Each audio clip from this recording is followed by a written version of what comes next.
ಟ್ರೈಪಾರ್ಟೈಟ್ agreement ಮಾಡಿ ಈ irrigation management ಜವಾಬ್ದಾರಿಯನ್ನು ಈ ಸೀಸನ್ನಿಂದ ಆ ಸೊಸೈಟಿಗೆ ವಹಿಸಬೇಕು ಅಂತ ಉದ್ದೇಶ ಮಾಡಿ ಅಳತೆ ಮೂಲಕ ನಮಗೆ ನೀರನ್ನು ಕೊಟ್ಟ ಮೇಲೆ ಸರ್ಕಾರದ ಇಚ್ಛೆಯಂತೆ ಈಗಾಗಲೇ ಸಹಭಾಗಿ ನೀರಾವರಿ ನಿರ್ವಹಣೆ ವ್ಯವಸ್ಥೆಗಾಗಿ ಘಟಪ್ರಭಾ ಹಾಗೂ ಮಲಪ್ರಭಾ ಯೋಜನೆಗಳಡಿಯಲ್ಲಿ ನೀರು ಬಳಕೆದಾರರ ಸಹಕಾರಿ ಸಂಘಗಳನ್ನು ಸ್ಥಾಪಿಸಲಾಗಿದ್ದು, ಹಂಚುಕಾಲುವೆ ಹಾಗೂ ಹೊಲಗಾಲುವೆಗಳ ನಿರ್ವಹಣಾ ವ್ಯವಸ್ಥೆಯನ್ನು ಸದರಿ ಸಹಕಾರಿ ಸಂಘಗಳಿಗೆ ಹಂತ ಹಂತವಾಗಿ ಹಸ್ತಾಂತರಿಸಲಾಗುತ್ತಿದೆ.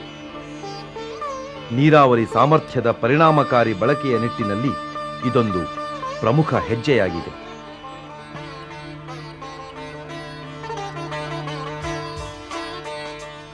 ಕರ್ನಾಟಕ ನೀರಾವರಿ ನಿಗಮದ ಮೇಲ್ವಿಚಾರಣೆಯಲ್ಲಿ ಈಗ ನಡೆಯುತ್ತಿರುವ ಒಟ್ಟು 12 ಯೋಜನೆಗಳ ಅನುಷ್ಠಾನಕ್ಕಾಗಿ ನೀರಾವರಿ ನಿಗಮವು ತನ್ನದೇ ಆದ ಆಡಳಿತ ವ್ಯವಸ್ಥೆಯನ್ನು ರೂಪಿಸಿಕೊಂಡು ಯಶಸ್ವಿಯಾಗಿದೆ. ಪ್ರತಿಯೊಂದು ಪ್ರಮುಖ ಕಾಮಗಾರಿಯನ್ನು ನಿಪುಣ ತಜ್ಞರಿಂದ ತಾಂತ್ರಿಕ ಸಲಹೆ ಪಡೆದು ಕೈಗೆತ್ತಿಕೊಳ್ಳುವುದರಿಂದ ಸಂಪೂರ್ಣವಾಗಿ ಯಶಸ್ಸು ಪಡೆಯಲು ಮತ್ತು ಗುರಿ ಸಾಧಿಸಲು ಸಾಧ್ಯವಾಗಿದೆ.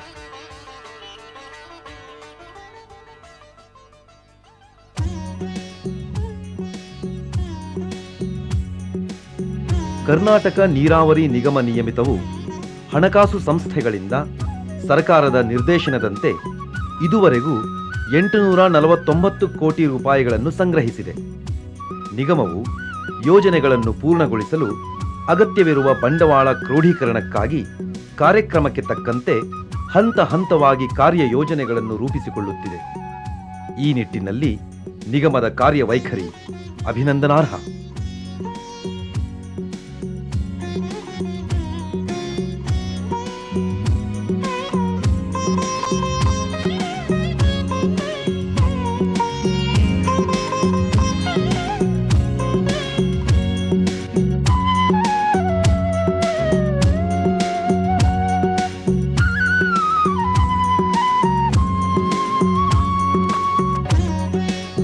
ನಾಡಿನ ಮಣ್ಣಿನ ಮಕ್ಕಳ ಬಾಳು ಬೆಳಗಿಸಲು ಕರ್ನಾಟಕ ಸರ್ಕಾರ ನೀರಾವರಿ ಯೋಜನೆಗಳಿಗೆ ಎಲ್ಲಿಲ್ಲದ ಆದ್ಯತೆ ನೀಡಿದೆ.